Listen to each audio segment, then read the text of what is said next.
Des mulots. Dans Les les mulots, ça me dents. dérange pas, moi. Ben, il faut avoir un chat, là. Des C'est chats. la chronique dans les dents d'Olivier. Mais non. On a eu une grosse discussion en réunion cette semaine parce que vous parlez par-dessus le thème. Vous en rendez jamais compte qu'il y a un thème. Oui, puis notre réalisateur suggérait de nous le mettre plus fort dans nos ouais. écouteurs. Mais ce qu'on fait, nous, c'est qu'on baisse le thème puis on se parle plus fort. C'est tout. Belle Ah, bande c'est de ma faute. d'idiots. Je suis désolée. Allez-y, Alors, allez-y, le gros allez-y. sujet dans le monde de l'opinion cette semaine, c'est la chronique de Patrick Lagacé sur les édentés qui manifestent contre les mesures sanitaires. Personnellement, je trouve que c'était pas une très bonne idée de les qualifier comme ça, là, même si on comprenait ce qu'il voulait dire, que c'est normal que les personnes plus défavorisées soient en colère contre un système qui semble les opprimer, mais c'était quand même donner des munitions aux pourfendeurs des mesures sanitaires sur un plateau d'argent avec lequel Éric Duhaime a bien sûr joué au frisbee.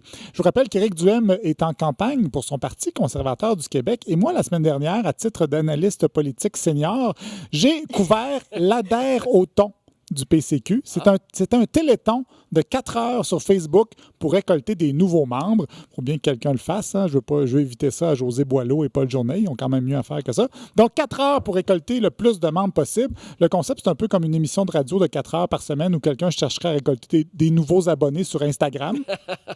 Mais évidemment, c'était pas tout à fait le Téléthon Enfant Soleil. Là, ça manquait de Joël Legendre en pleurs, de prestations d'ex-académiciens déchus, de chèques géants imprimés sur des feuilles de plywood ou de clowns qui font des animaux avec des ballons. Quoi qu'il y avait quand même Éric Duhaime, mais je pense pas qu'il soit capable de faire des animaux avec des ballons. Là. Donc, à la place se sont succédés pendant 4 heures 18 collaborateurs de Radio X. 18, c'est quand même beaucoup, mais c'est nécessaire pour bien représenter toute la diversité des voix de droite. Hein. Il y avait du monde de Val-Bélair, de Lévis, de l'ancienne Lorette. C'était un vrai melting pot, ce qui fait que j'ai récolté rien que j'avais pas déjà entendu pendant la semaine. C'était un 4 heures de marde, comme on appelle. Et au final, le PCQ serait maintenant rendu à combien de membres, vous pensez, le Parti conservateur du Québec? Des vingtaines de mille, je crois. 12 222. Ça a l'air d'un Exactement. chiffre inventé, là, comme 3, 30, 4002, mais c'est vraiment 12 222, semble-t-il. Tout ça pour dire qu'Éric Duhaime est prêt à faire n'importe quoi pour faire parler de lui, et ça inclut de se transformer subitement d'un gars dont la philosophie politique pour contrer la pauvreté consiste à dire au monde « arrangez-vous », à un grand défenseur de la veuve et du dentier. T'sais, on le sait là, qu'il y a une gang à Montréal qui nous regarde de très, très haut, là, puis regarde le peuple québécois de très haut avec beaucoup de dédain. Mais ce qui m'écœure, c'est quand en plus ils l'écrivent puis ils nous le mettent dans la face. C'est comme, regarde, give-vous une gêne. On le sait que vous êtes comme ça. On le sait, là, vous avez un problème, que vous êtes prétentieux, que vous pensez plus intelligent que les autres, là. Mais pouvez-vous au moins faire garder une petite gêne? Parce que Patrick Lagacé, je sais pas qui ramasse les vidanges chez eux, je sais pas qui coupe les cheveux. Tu sais, puis je pourrais continuer de garagiste qui répare son char. C'est clair. C'est-tu du monde? C'est tout des édentés, ça? Bon, ce qui me ferait, moi, là-dedans, à part l'idée farfelue que Patrick Lagacé serait pas zéro déchet, c'est que Éric Duhaime et les tribunes populistes où il régurgite sa mauvaise foi sont très, très loin de représenter le vrai monde. Mais surtout, ils sont les premiers à regarder avec dédain tous ceux qui pensent pas comme eux. Pas besoin d'aller très loin pour entendre ses collègues mépriser les pauvres et les analphabètes ou se moquer du vrai monde, comme ils disent. Et j'ai fait un petit montage de ce que j'ai entendu récemment à Radio X, là où Duhaime est presque tous les jours. C'est quasiment nous prendre un peu pour des idiots.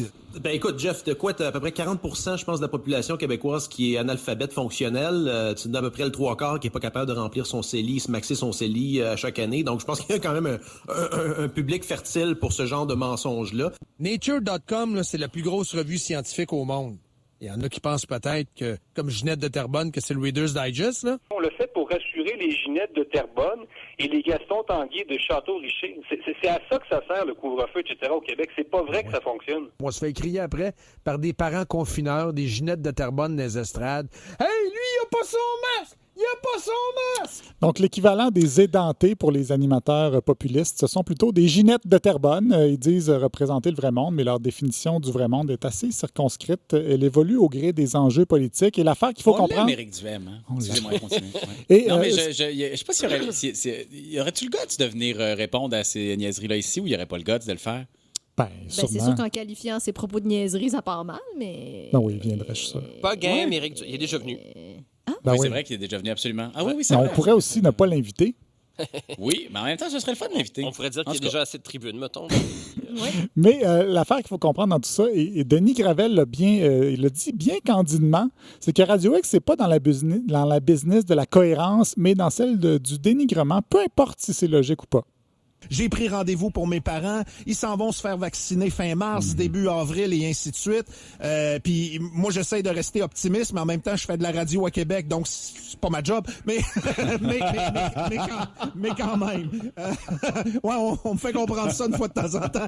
Oui, on lui fait comprendre que sa job, c'est de chialer, peu importe ce qui se passe. C'est un chien de garde, hein? C'est son devoir de nous dire que la vaccination, ça fait pas son affaire, qu'il y a trop d'autobus sur les routes et qu'il fait trop chaud aux fêtes de la Nouvelle-France. Donc, ça fait une maudite belle ambiance en ville, tout ça. Merci beaucoup, Olivier. C'est quand même